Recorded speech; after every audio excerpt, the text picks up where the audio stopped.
Amém? Queridos, Efésios, eu não vou no 6, mas eu vou no 2. Efésios 2. Mas o livro de Efésios todo ele é uma carta aos cristãos, dando uma ferramenta de como viver uma vida cristã e de como enfrentar o dia mau. Porque o dia mau ele vem para todo mundo. A gente hoje está vivendo um dia em que todo mundo está falando a respeito de paz e prosperidade. Não, as coisas são boas e que virá bênção sobre tua vida e que vai vir coisa boa. Tudo bem, eu creio nisso, eu creio nesse evangelho de que coisas boas virão, os dias melhores virão. Eu creio nessas coisas, mas eu também creio e preciso acreditar de que nós vamos passar pela dificuldade, mas também eu preciso crer que no dia de amanhã eu vou me levantar, eu vou me reerguer e que a bonança vai vir, o tempo bom vai vir. Pode vir a tempestade, pode vir um tempo ruim, mas a alegria vem pela manhã. Assim diz a palavra de Deus. Glória a Deus. O mundo hoje que nós estamos vivendo, talvez eu faça aqui um amontoado de coisas que eu falei durante o dia e ouvi, né? Mas o mundo hoje é assim. Nós vemos pessoas que caem e talvez uma, duas vezes, na terceira, ou talvez fique prostrado na primeira ou segunda vez que caiu. E quando cai, eu digo assim, não digo cair na fé, não é isso. Estou falando de pessoas que não conhecem a Cristo. Quando cai no sentido de o negócio não deu certo, a família tem problema, houve a separação, houve o problema, enfim, de briga, de intriga, e aí por diante, de falência, sei lá, tantas coisas. O desemprego, a doença, e tudo isso as pessoas muitas vezes ficam prostradas diante de uma situação dessa. E a sociedade de hoje é uma sociedade que os nossos jovens, eles estão cada vez mais fragilizados. Vocês vão entender onde eu quero chegar. Fragilizados no sentido de melindres, ou seja, a gente não pode falar algumas coisas, não pode tocar em alguns assuntos, porque tudo aquilo fere, tudo machuca. E não é só o jovem também. As pessoas hoje, não conhecedoras da palavra, elas são assim. Basta olhar para a rede social, onde você discorda de um pensamento de alguém, você fala alguma coisa e tal, e aquilo já gera uma polêmica. Uma polêmica ao ponto de que se a pessoa morasse perto da sua casa, ela viria na sua casa e jogaria pedra na sua janela. Por quê? Porque você discordou dela. Porque ela tem um ponto de vista dela e ela não aceita outra opinião a respeito daquilo que ela crê, daquilo que ela acredita. A sociedade hoje aí fora, ela está assim, ela está olhando as coisas por um ângulo e não aceitando outras opiniões. A verdade que é uma mentira está se tornando uma verdade absoluta, que está reinando sobre a verdade que é absoluta. Eu vou explicar para vocês. A verdade absoluta é o que eu creio, que está na minha mão aqui, na minha frente, Bíblia Sagrada. Você está com ela aberta aí. Bíblia, Palavra de Deus. Isso atravessou séculos, gerações. Atravessou. Foi escrito por muitos homens, com inspiração do Espírito Santo de Deus. E foram encontrados. Deus permitiu com que pergaminhos, com que textos, com que manuscritos fossem encontrados, reunidos, para que hoje pudesse chegar na minha mão. Isso atravessou gerações. Isso chegou no Brasil, e os brasileiros não entendiam muito bem, mas eles eram de fé e se tornaram não só a igreja católica, mas depois os protestantes, quando começaram a pregar a palavra de Deus, eles tinham dificuldade no ler, dificuldade no falar. Eles falavam problema, eles falavam outras coisas erradas, e isso não importava. Sabe por quê? Porque quando eles abriam sua boca, a verdade dos céus, o Espírito Santo de Deus vinha, pairava sobre eles, e pessoas eram curadas, libertas, e vidas eram restituídas. Aí vem uma geração inclusive dentro das igrejas, que abre a Bíblia e desmerece tudo aquilo que foi feito. O evangelho que foi pregado, o evangelho que chegou até nós através dos nossos avós, dos nossos pais, dizendo que não é bem assim, é diferente, temos que mudar algumas coisas, ver as coisas por outro ângulo. Querido, pecado sempre foi pecado. A Bíblia sempre falou sobre isso, o que é pecado e o que não é pecado. Então tem coisas que que não são para salvação aqui na terra. Sim, tem coisas que não são, mas tem coisas que são para salvação. E tem coisas que eu preciso cumprir à risca, porque se eu e você não cumprirmos a risca, nós não vamos para o céu. Não vamos. Não existe salvação sem cumprimento da palavra de Deus. Então a palavra sempre foi palavra, continua sendo e vai ser pelos séculos que virão, até a vinda de Cristo. Amém. Que eu creio que é breve. Então talvez não chegaremos ao próximo século. Eu creio que é breve. Efésios 2 fala sobre do pecado para a salvação pela graça. Efésios capítulo 2 diz assim: queridos, eu cheguei a um ponto da minha vida que eu preciso usar isso. Amém. Glória a Deus. Eu tinha um orgulho assim de dizer que eu não preciso de óculos. Não preciso de óculos. Mas eu não conseguia mais ler a Bíblia. Agora, graças ao Senhor e a ciência que Ele deu aos homens, eu consigo ler. Diz assim em Efésios 2: Ele vos deu vida, estando vós mortos em vossos delitos e pecados, dos quais andastes outrora segundo o curso desse mundo, segundo o príncipe da potestade do ar, do espírito que agora atua nos filhos da desobediência, entre os quais também todos nós andamos outrora, segundo as inclinações da carne, fazendo a vontade da carne e dos pensamentos, e éramos por natureza filhos da ira, como também os demais. Mas Deus, aleluia, Deus, sendo rico em misericórdia, por causa do seu grande amor, com que nos amou, estando nós em nossos delitos, nos deu vida juntamente com Cristo.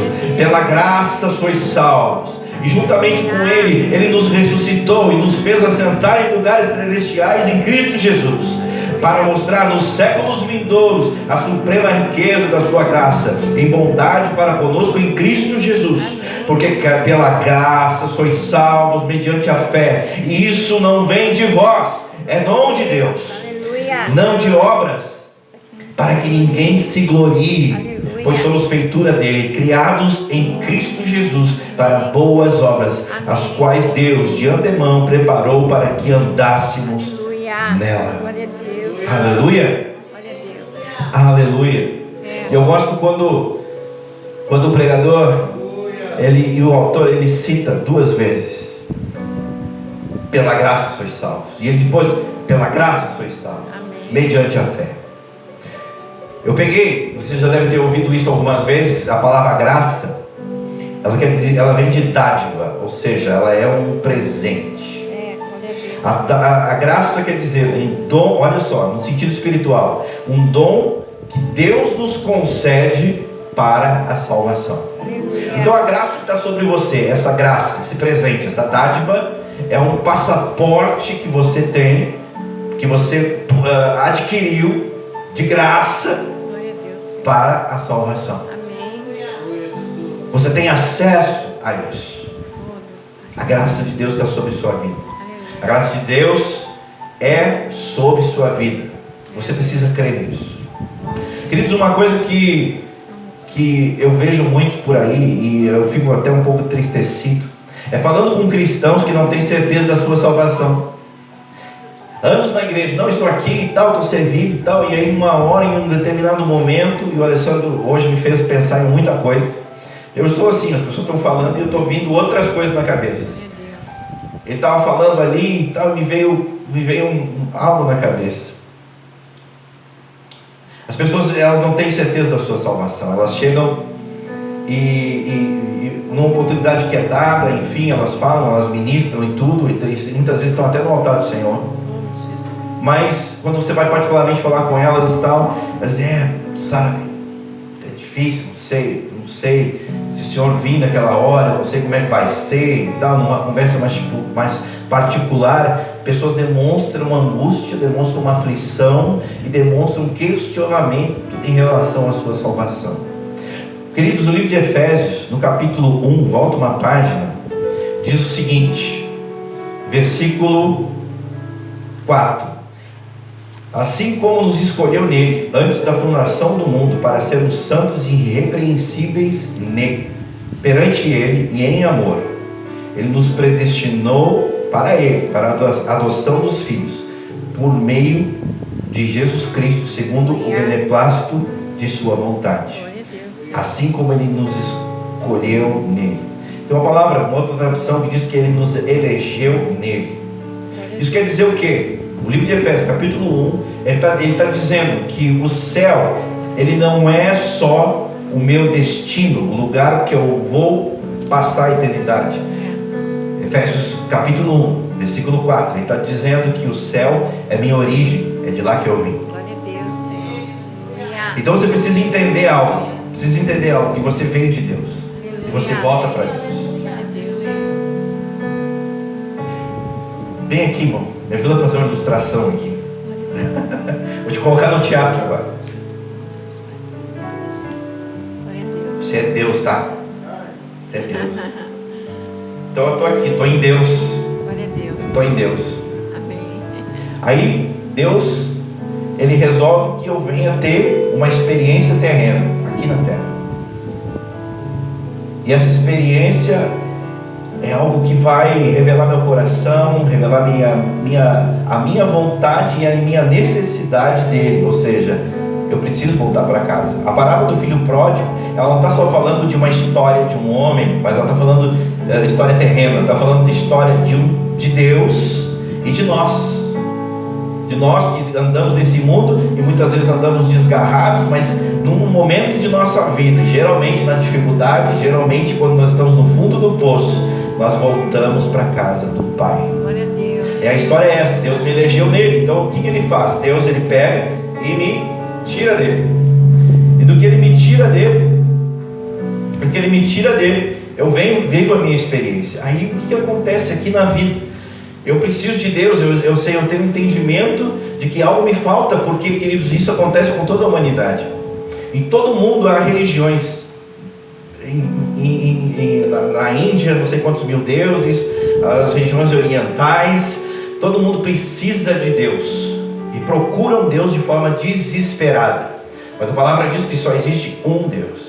Mas o homem tem a necessidade de Deus e ele quer voltar para Deus, ele procura Deus de forma desordenada. E chega um tempo no qual eu sinto essa necessidade, a humanidade vai sentir essa necessidade. Aí o que Deus faz? Quando eu entendo isso, eu fui eleito nele, ele pega e ele vem, baixa um pouquinho, vem para dentro de mim. Glória a Deus, aleluia. Ele vem para dentro de mim. Amém. Através da ação e da presença do Espírito Santo de Deus. Aleluia. Então eu saí dele, agora ele entra em mim. Amém. Deus em mim. Cristo em vós. Aleluia. A esperança da glória. O texto diz isso. Em nome de Jesus. O texto bíblico diz, muito obrigado. Obrigado, Paulo. Glória a Deus. Eu não consigo fazer uma pregação que eu não tenho que fazer um negócio assim visual. Cristo em vós, a esperança da glória. A saber, Cristo em vós. Ou seja, agora Deus está em mim. Então quer dizer que a esperança está em mim. Eu sou portador de esperança. Eu e você. Nós carregamos esperança. Querido, por isso que eu não consigo entender crente desesperançoso. Eu não consigo olhar para crente e aí e pergunto por ele: e aí, irmão, como é que tá? Tudo bem? Está na luta, na dificuldade. Vida. Sabe aquele desenho animado? Ó vida, ó céus. Sabe? Eu não consigo entender isso. O diabo se levantou, o inimigo está contra mim. Eu não consigo ver isso, porque Cristo está em mim. Eu estou cheio de esperança na glória. se eu carrego a esperança da salvação, a esperança da morada eterna, a esperança de onde eu vou passar a minha eternidade, aí é que eu volto para o assunto lá que eu estava falando no início. Eu sei de onde eu vim, Efésios 1 fala sobre isso, e eu tenho certeza para onde eu vou. Amém. Os céus, morada eterna, voltar para Deus, voltar para casa, Aleluia. voltar para Ele. Querido, o céu não é legal porque tem rua de ouro, o céu não é legal porque tem luz e anjos e seres magníficos andando por lá. Não, o céu não é legal por isso.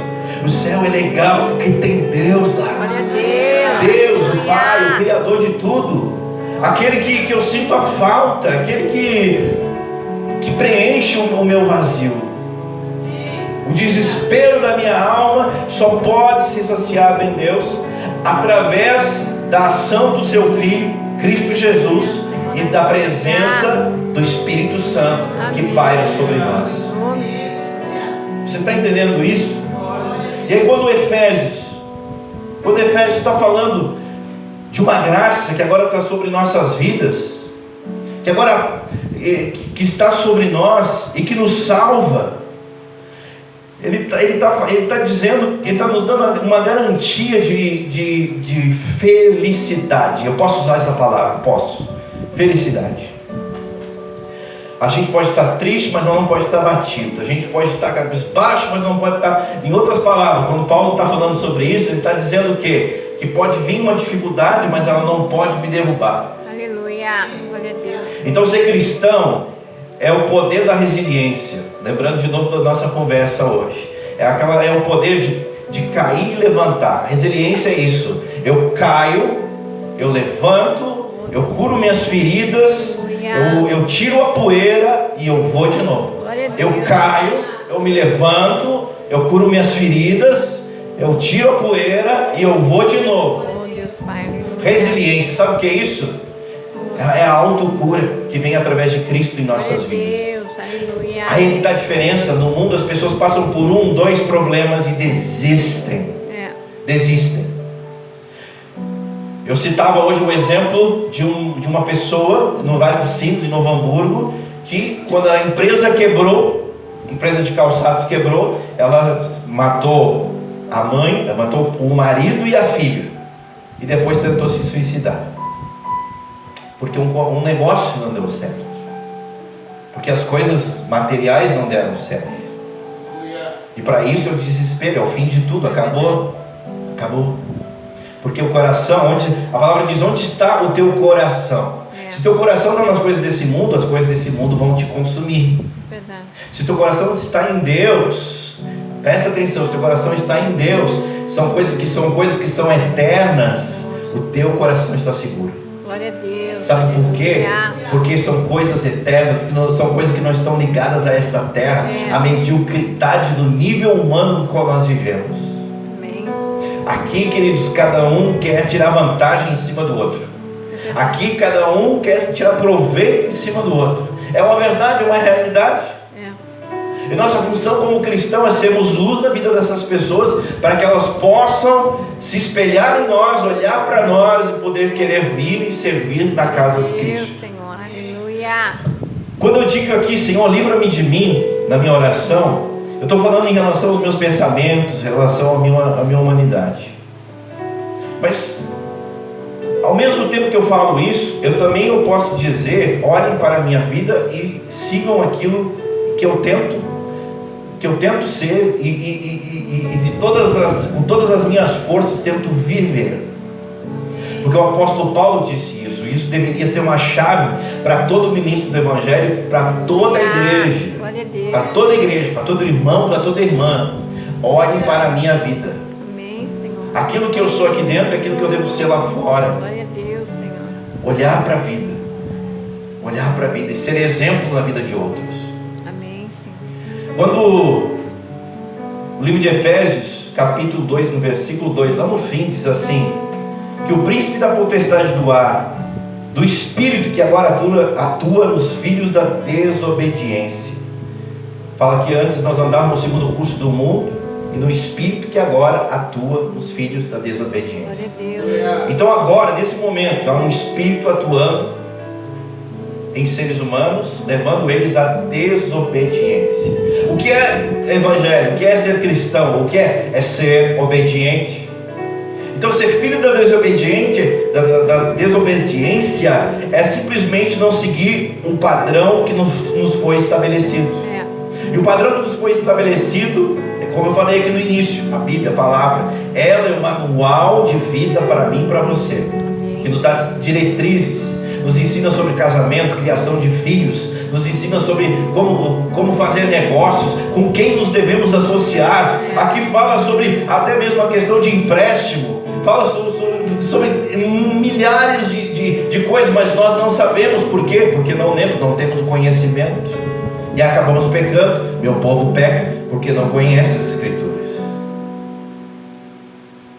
A partir do momento que eu começo a ter intimidade com a palavra, eu sei fazer o negócio, eu sei exortar o filho, eu sei ter com a minha esposa, eu sei o relacionamento, até onde eu posso ir com ela, até onde ela pode ir comigo, e como nós vamos nos relacionar bem. Fazem 26 anos que nós estamos juntos, casados. Nós temos 3 filhas, 4 netos. Amém. Glória a Deus. E eu posso dizer que nesse tempo todo, a gente fez o possível e o impossível para que as filhas, e agora também fazendo para que os netos olhem para nós como exemplo.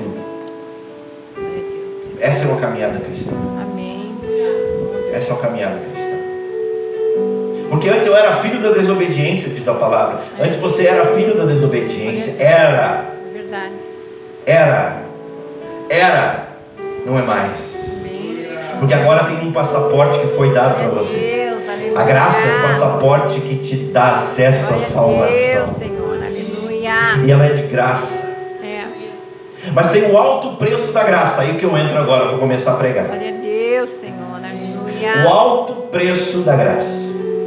Tem um preço a ser pago. As pessoas acham que é a graça. É pela graça. Não, é a graça. Eu vou aqui, eu vou tomar esse churrasco, e eu vou tomar essa cerveja aqui, eu vou tomar esse vinho aqui, eu vou beber isso aqui, eu vou dançar um pagodinho ali, eu vou beber a graça. É a graça. Ele deu de graça. Eu não mereço, mas Ele deu, Ele me salvou. Então não, mas tem um alto preço. Porque é um preço que foi pago lá na cruz. Aleluia. Aí quando eu olho para aqui, por todo o processo que Jesus passou, para que hoje eu merecesse isso de forma gratuita, quer dizer que quando eu desmereço, quando eu faço alguma coisa que banaliza o presente que eu ganhei, que você ganhou, quando você banaliza isso, você está desmerecendo a obra da cruz. Você está desmerecendo o sacrifício de Jesus. Você está dizendo que aquilo foi inválido. Mas aí depois vem algo que é o Espírito Santo dentro de você te convencendo de justiça, juízo e pecado. E aí você vai e você se arrepende. Porque eu fiz isso, me perdoa. Me perdoa. Aí você está dizendo assim: Cristo, eu te desmereci, eu te banalizei, eu te ignorei a tua obra para mim naquele dia, naquele momento, naquele instante, no momento em que traí a minha esposa, no momento em que fiz negócio ilícito, no momento em que me associei com pessoas que não são da mesma fé, que não creem em ti, e aí vai. Naquele momento, você está dizendo isso para Cristo. Quer dizer, você está banalizando a graça. Você está dizendo para Ele que tudo foi inválido. Aí você chora, você clama, e Cristo é rico em misericórdia. E o Espírito Santo é rico em misericórdia, vem sobre nossas vidas. E Ele toca no nosso coração e a gente sente que é perdoado. Eu consigo sentir que sou perdoado. Você consegue sentir? Eu sinto, fui perdoado. Sim, Ele me perdoou. E quando Ele me perdoa, parece que está tudo bem, mas aí, queridos, eu não posso viver um processo de misericórdia em misericórdia. Está entendendo? Misericórdia, falhei. E aí daqui a pouco, dali uma semana, dali um mês, misericórdia, eu falei. E aí daqui a 3, 4 meses, a mesma coisa, misericórdia. Eu não posso viver uma vida de misericórdia em misericórdia. Verdade. Eu preciso viver uma vida de graça. Glória a Deus. E a vida de graça é reconhecer o que Ele me deu, esse passaporte, o acesso à salvação.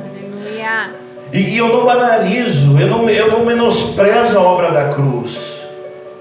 Queridos, eu sempre falo isso no teatro. na parte do Lázaro, e fala ali do sacrifício de Cristo na cruz. Eu estudei para isso, eu li a obra, a morte de cruz é terrível, terrível, porque os pulmões das pessoas que estão na cruz ficam comprimidos, o sangue sai pelo orifício dos pés, não tem a musculatura da perna, perde a força, ou seja, o cálcio que tem não consegue subir para cima.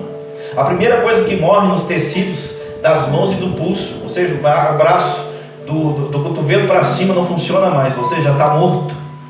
Isso quer dizer o quê? Que a musculatura que tu tem é a do ombro, mas como tu não tem força no calcanhar para subir o corpo para cima, o teu pulmão fica comprimido. Quem teve o Covid sabe que é difícil respirar. Verdade. Eu tive. No último dia, a minha esposa teve. Foi terrível. Ela, graças ao Senhor, não precisou ir para o hospital. Eu fui. No hospital, no dia que eu baixei lá, eu respirava assim. Porque o ar não chegava. Sabe aquela ansiedade de tentar levar o ar para o fundo do pulmão e ele não vai? É Cristo na cruz. Glória a Deus. Respirando assim, não conseguia, o pulmão comprimido, o corpo lá embaixo, não conseguia subir o corpo. Para quê? Para que o pulmão possa expandir, para entrar ar. Não expandia. Quando o teu corpo está assim, o que acontece? O sangue começa a sair, o rim para. E o rim para, automaticamente ele não manda o sangue com força para o coração. Ou seja, o coração então fica bombeando devagar. E quando isso começa a acontecer devagar, começa a acontecer hemorragias no corpo inteiro, hemorragias. A estourar veia pelo corpo inteiro, por dentro. Então a morte de cruz é uma morte terrível. Terrível. Não sei se foi os romanos que inventaram ou copiaram de alguém, mas quando se entrava naquela época em Jerusalém, todos os montes na volta estavam com cruzes, com corpos em decomposição, porque o Império Romano queria dizer para quem chegasse lá: olha, se você pecar com a gente, errar conosco, é o que vai acontecer com você. Eles deixavam o corpo ali apodrecer, os bichos comer lá na cruz. Então toda vez que eu faço isso, que eu banalizo a minha fé, eu estou dizendo que aquilo, tudo que ele passou, foi bom. Foi bom. Eu estou banalizando a cruz, estou banalizando a Cristo, o sofrimento dele. Ah, mas Cristo era Deus. Hoje ele está no céu, em corpo de glória e tal. Sim, ele está. Está, mas ele veio como homem, viveu como homem, sofreu dores como homem. E o sacrifício na cruz era aquilo que eu e você merecíamos. Como eu mesmo dizia no teatro, a cruz não era do tamanho dele, era do tamanho de Barrabás, era para Barrabás. Então se era para outro homem, a cruz era do meu tamanho, ou era do seu tamanho, era para você. Aleluia. Você cabia direitinho lá. E se você não consegue se ver na cruz morto, em seus delitos e pecados, você ainda precisa conhecer Jesus. Você está num outro processo, um processo de visitação, de ouvir algumas coisas e tal, mas enfim, a ficha ainda não caiu. A gente precisa entender que precisamos passar pelo processo. Como a vida cristã é essa, eu preciso passar pela cruz, mas eu também preciso do terceiro dia ressuscitar. Todo o processo que Cristo passou, eu tenho que passar também, você tem que passar. Então quer dizer o quê? A morte do velho homem, da velha criatura, você precisa passar. Amém. Glória a Deus. E a nova criatura, quer dizer, terceiro dia, está dizendo o quê? 3 meses, 3 anos, 30 anos. É o processo que você vai sendo transformado e lapidado para se tornar uma nova criatura. Glória a Deus. Algumas pessoas a gente diz assim: por que essa pessoa chegou na igreja ontem e já está pregando, já está louvando, já está... Porque o tempo de cada um é diferente. Porque depende do quê?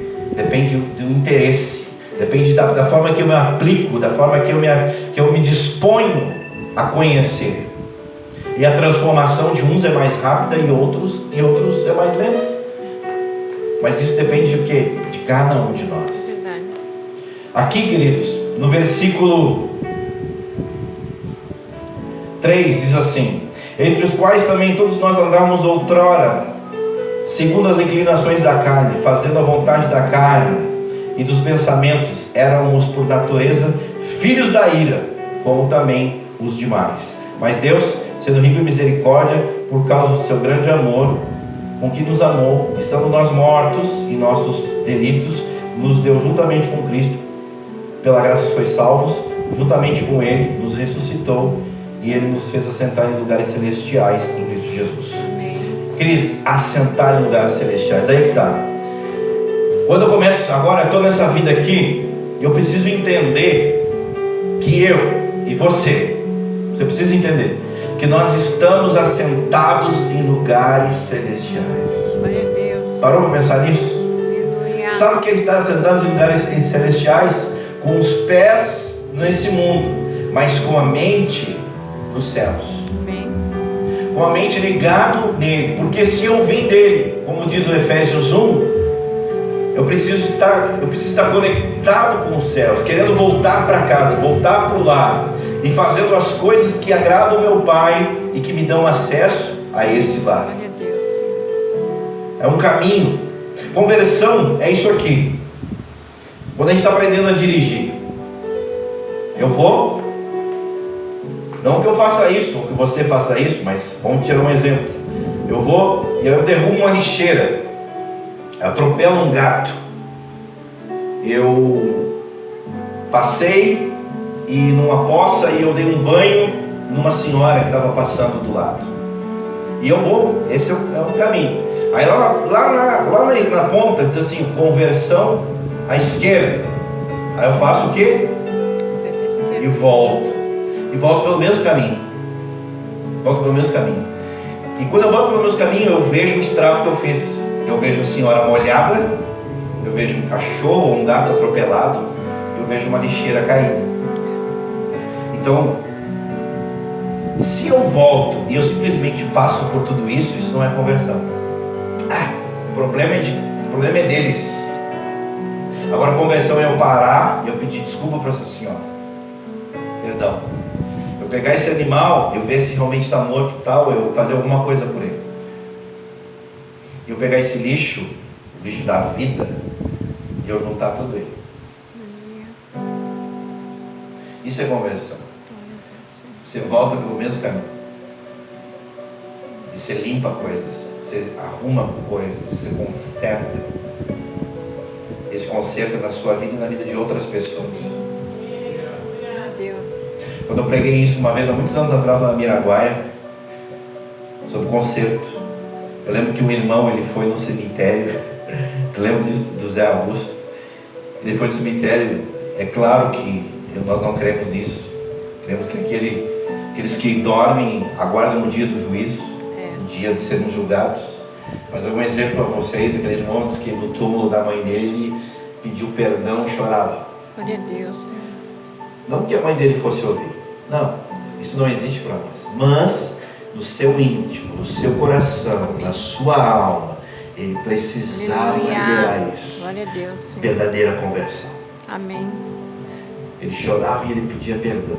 Ele pedia perdão por tudo aquilo que ele tinha feito de errado, enfim, as coisas que aconteceram na vida dele, entre ele e o relacionamento com a mãe dele.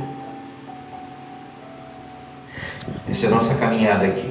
Tem um passaporte que nos foi dado, graça.